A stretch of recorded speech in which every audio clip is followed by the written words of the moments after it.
इस objective function का maximum value निकालना। 1, 2, 3, 4 तुमको कंडीशन इनइक्वालिटी में दिया हुआ है, तो हम लोग इस चारों का पहले ग्राफ खींचकर फिजिबल रीजन तैयार करेंगे और सभी फिजिबल पॉइंट का कॉर्नर मालूम करेंगे।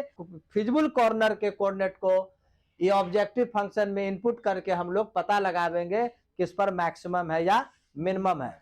x equal to constant always y के पैरेलल चलता है, ये y के पैरेलल लाइन होगा।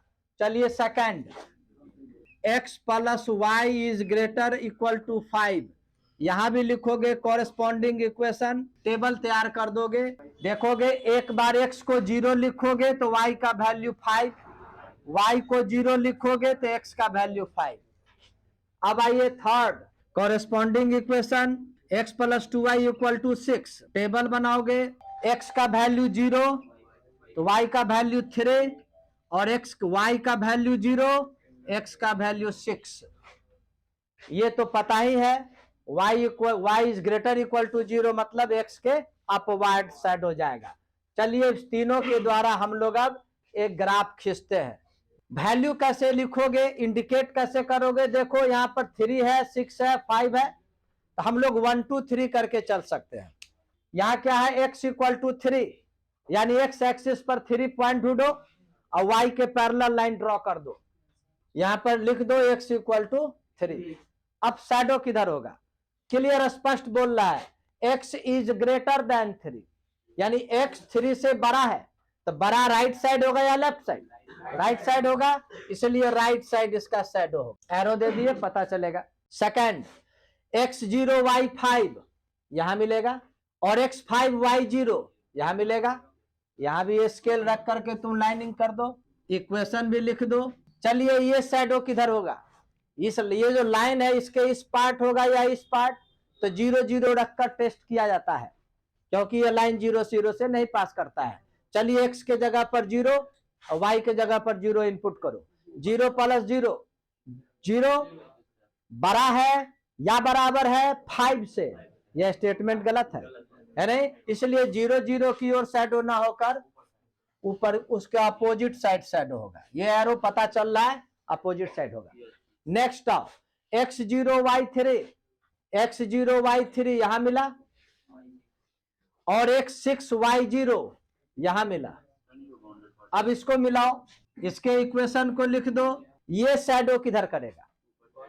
फिर यहां 0 0 इनपुट करो, x0 y0, 0 plus 0 0, 0 is greater equal to 6, गलत, रॉन्ग है, इसलिए 0 के अपोजिट साइड होगा।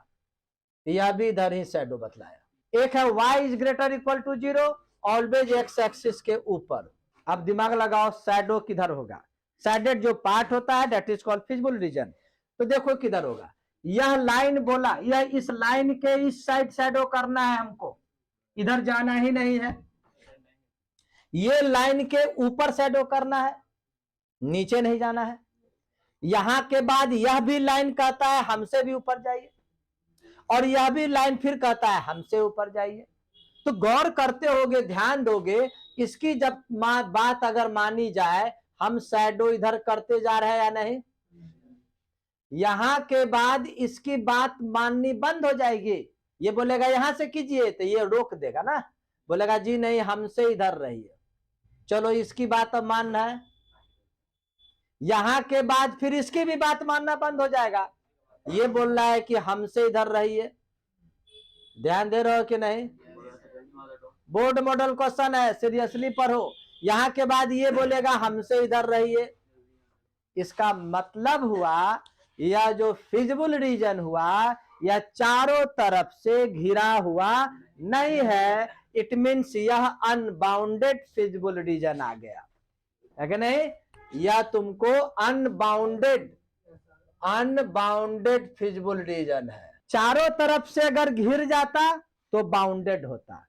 बाउंडेड फिजिबल रीजन में मैक्सिमम या मिनिमम वैल्यू निकालना इजी होता है, लेकिन अनबाउंडेड में थोड़ा सा तुमको अब प्रॉब्लम आएगा। वो क्या आएगा, वो बात गंभीरता पूर्वक समझोगे तो समझ जाओगे। पहला काम क्या करो, अनबाउंडेड है तो क्या हुआ, हम इसका फिजिबल कॉर्नर तैयार करें। फिजिबल कॉर्नर कौन सा है? देखो, एक यह, एक यहां पर, एक यहां पर, 3 फिजिबल कॉर्नर है या नहीं? देखो रेड से ही बतलाते हैं, एक यहां है, एक यहां है और एक यहां है। सबों का कोऑर्डिनेट पहले पता लगाओ। इसका कोऑर्डिनेट कैसे निकालोगे? सभी का नाम दे दो। मान लो इसको ए बोले, यह बी हुआ और यह सी हुआ। क्लियर? अब सभी का वैल्यू देखो। इस पॉइंट का कोऑर्डिनेट निकालना बहुत बड़ी बात नहीं है। तुम गौर करते हो, पता लगाओ पहले यह पॉइंट किस किस लाइन का इंटरसेक्शन पॉइंट है। यह पॉइंट इस लाइन का और एक इस लाइन का इंटरसेक्शन पॉइंट है।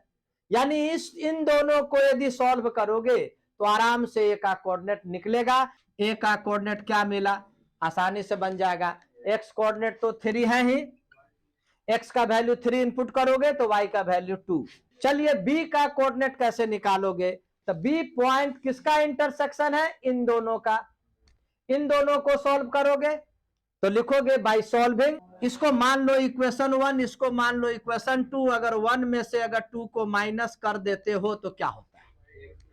1 में से 2 को जब माइनस करोगे तो x cancel, 2y minus y यानी वाई, वाई और 6 माइनस 5 यानी 1, वाई इक्वल टू 1। तो y का वैल्यू 1 और y का वैल्यू जब 1 लिखोगे तो 2 राइट साइड जाएगा, माइनस होके 4, x का वैल्यू 4 निकल गया कि नहीं? तो यानी b का कोऑर्डिनेट मेरा आ गया 4 और 1। c का कोऑर्डिनेट इजी है। c कहां है? x एक्सिस पर। x एक्सिस पर है तो 6, x कोऑर्डिनेट तो 6 होगा ही और y कोऑर्डिनेट 0 होगा। क्लियर? अब ये जो ये मेरा फिजिबल कॉर्नर आया उसको तुमको यहां पर लिखना होगा, मेंशन करना होगा। ये जो फिजिबल कॉर्नर है कि नहीं, इन सबों का x और y का वैल्यू इस ऑब्जेक्टिव फंक्शन में इनपुट करना है और देखना है कि कौन सा यहां पर देखो मैक्सिमम निकालना है। कौन सा मैक्सिमम है वो। फर्स्ट आओ ए पर। ए का कोऑर्डिनेट क्या है? 3, 2। तो z इक्वल टू क्या होगा? देखो x कोऑर्डिनेट 3 और y कोऑर्डिनेट 2। x के जगह पर 3 और y के जगह पर 2 इनपुट करो तो -3 और +4 यानी आ जाएगा 1। फिर अब आओ एट b का कोऑर्डिनेट देखो 4, 1। तो z का वैल्यू -2। एट c का वैल्यू है 6, 0। तो z का वैल्यू यहां 6 इनपुट करोगे, -6 + 0 यानी -6।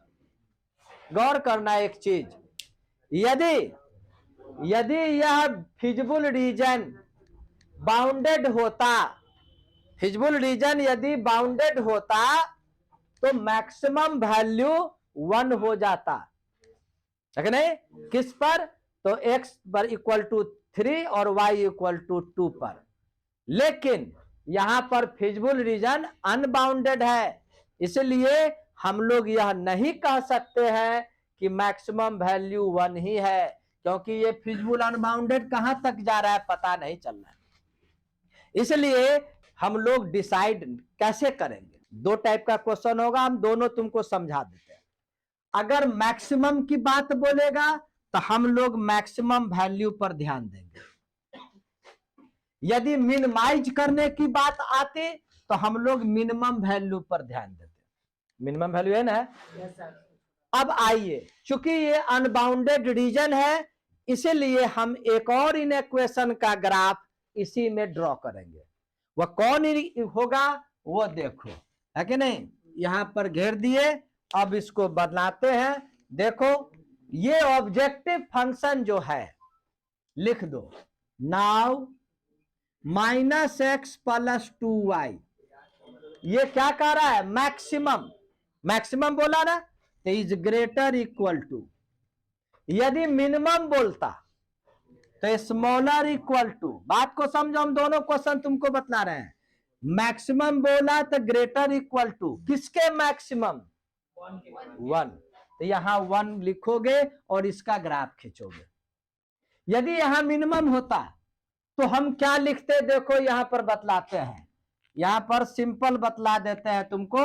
-x + 2y is less equal to minimum की बात होती है तो -6 ये लिखते, समझ गए? इसको हम लोग लिखते, लेकिन मैक्सिमम है तो 1 लिखे। चलिए अब इसका ग्राफ कैसे खींचोगे? जो रूल है लिखोगे, कॉरेस्पॉन्डिंग इक्वेशन, टेबल बनाओगे। अब आइए यहाँ इसका लाइनिंग इसी पेपर पर, इसी ग्राफ पर खींचेंगे। वो सिखलाने के लिए तुमको हम ये ब्लू से बनाते हैं। x0 y½ x0 y½ यहां पर मिलेगा, ध्यान देना, और x -1 y0 यहां मिलेगा। क्लियर? अब इन दोनों को मिलाओ। अब इसका शैडो, शैडो किधर होगा? तो देखो ये 0 0 से नहीं कुछ पास करता है, तो 0 0 रखकर हम चेक कर सकते हैं। तो चलिए x0 y भी 0, टोटल 0, 0 इज ग्रेटर देन 1, गलत है, फॉल्स है, यानी 0 0 की ओर शैडो नहीं होगा, उसके अपोजिट होगा। तो चलो ब्लू से हम शैडो करते हैं। शैडो करने के बाद अब क्या रूल है वो देखो। मेरा पहले से जो अनबाउंडेड रीजन है और इसके द्वारा जो रीजन तैयार हुआ, उन दोनों का कोई भी एक पॉइंट अगर कॉमन आ गया तो कह देंगे कि यह मैक्सिमम 1 नहीं है। क्लियर? एक भी पॉइंट आ गया, लेकिन यहां तो इनफाइनाइट पॉइंट है, एक नहीं है। यहां तो पूरे शैडो कितना पार्ट कॉमन है वो देख लो, यहां तो इनफाइनाइट पॉइंट्स कॉमन है, इसलिए हम कह ही नहीं सकते हैं कि 1 मैक्सिमम है। यहां पर जितना भी पॉइंट है उस पर कोई हो सकता है वो मैक्सिमम हो, और इसको निकाल भी नहीं सकते हैं। क्यों? इनफाइनाइट पॉइंट है, इसलिए यहां पर क्या लिखोगे? अब देखो, अगर मान लो यहां मिनिमाइज बोला रहता, यहां मिनिमम बोला रहता, तो ग्राफ किसका खींचते? इसका। किसके लिए? फॉर मिनिमम के लिए।